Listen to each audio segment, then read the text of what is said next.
चाणक्य नीति दर्पण 12वां अध्याय। यदि आनंद युक्त घर मिले और लड़के पंडित हों, स्त्री मधुर भाषिणी हो, इच्छा के अनुसार धन हो, अपनी ही स्त्री में रति हो, आज्ञा पालक सेवक मिले, अतिथि की सेवा और शिव की पूजा हो, प्रतिदिन गृह में मीठा अन्न और जल मिले, सर्वथा साधु के संग की उपासना, यह गृहस्थाश्रम ही धन्य है। जो दयावान पुरुष आर्त ब्राह्मणों को श्रद्धा से थोड़ा भी दान देता है, उस पुरुष को अनंत होकर वह मिलता है। जो दिया जाता है वह ब्राह्मणों से नहीं मिलता है। अपने जन में दक्षता, दूसरे जन में दया, दुर्जन में सदा दुष्टता, साधु जन में प्रीति, खल में अभिमान, विद्वानों में सरलता, शत्रुजन में शूरता, बड़े लोगों के विषय में क्षमा, स्त्री से काम पड़ने पर धूर्तता। इस प्रकार से जो लोग कला में कुशल होते हैं, उन्हीं में लोग की मर्यादा रहती है।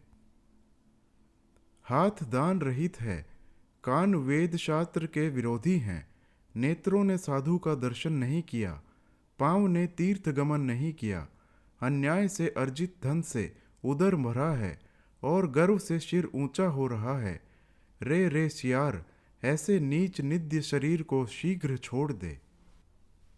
श्री यशोदा सुत के पद कमल में जिन लोगों की भक्ति नहीं रहती, जिन लोगों की जीभ अहीर की कन्याओं के प्रिय के अर्थात श्री कृष्ण के गुणगान में प्रीति नहीं रखती, और श्री कृष्ण जी की लीला की ललित कथा का आदर जिनके कान नहीं करते, उन लोगों को धिक्कार है, ऐसा कीर्तन का मृदंग सदा कहता है।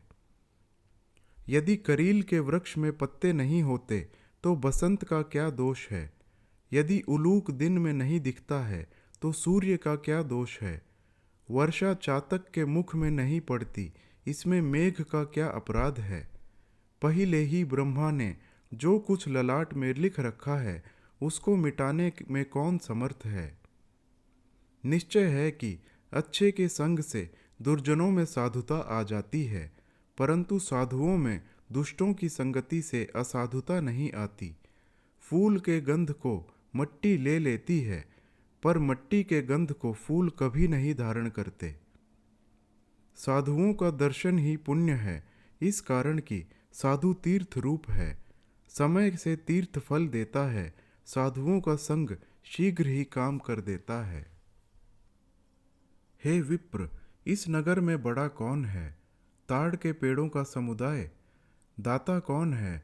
धोबी प्रातःकाल वस्त्र लेता है और रात्रि में दे देता है। चतुर कौन है। दूसरे के धन और स्त्री के हरण में सब ही कुशल हैं, तो ऐसे नगर में आप कैसे जीते हो। हे मित्र, विष का कीड़ा विष ही में जीता है, वैसे ही मैं भी जीता हूँ। जिन घरों में ब्राह्मण के पाँव के जल से कीचड़ न भया हो और न वेदशास्त्र के शब्द की गर्जना, और जो ग्रह स्वाहा स्वधा से रहित हो, उसको स्मशान के समान समझना चाहिए। सत्य मेरी माता है और ज्ञान पिता, धर्म मेरा भाई है और दया मित्र, शांति मेरी स्त्री है और क्षमा पुत्र, ये ही 6 मेरे बंधु हैं।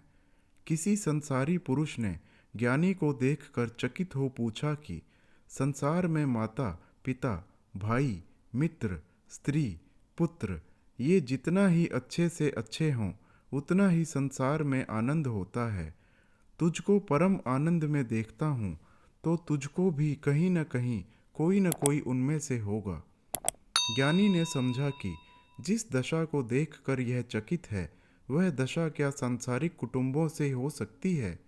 इस कारण जिनसे मुझे परम आनंद होता है, उन्हीं को इससे कहूँ, कदाचित यह भी इनको स्वीकार करे। शरीर अनित्य है, विभव भी सदा नहीं रहता, मृत्यु सदा निकट ही रहती है। इस कारण धर्म का संग्रह करना चाहिए। निमंत्रण ब्राह्मणों का उत्सव है और नवीन घास गायों का उत्सव है। पति के उत्साह से स्त्रियों को उत्साह होता है। हे कृष्ण, मुझको रण ही उत्सव है। दूसरे की स्त्री को माता के समान, दूसरे के द्रव्य को पत्थर कंकर समान, और अपने समान सब प्राणियों को जो देखता है, वही देखता है।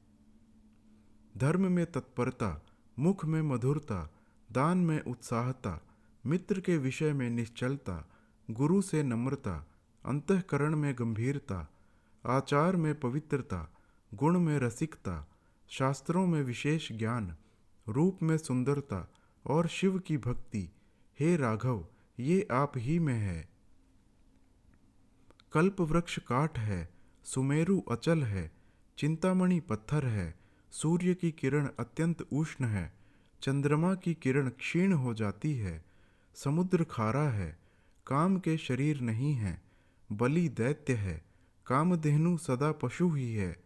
इस कारण आपके साथ इनकी तुलना नहीं दे सकते। हे रघुपति, फिर आपको किसकी उपमा दी जाए। प्रवास में विद्या हित करती है, घर में स्त्री मित्र है, रोगग्रस्त पुरुष का हित औषधि होती है और धर्म मरे का उपकार करता है।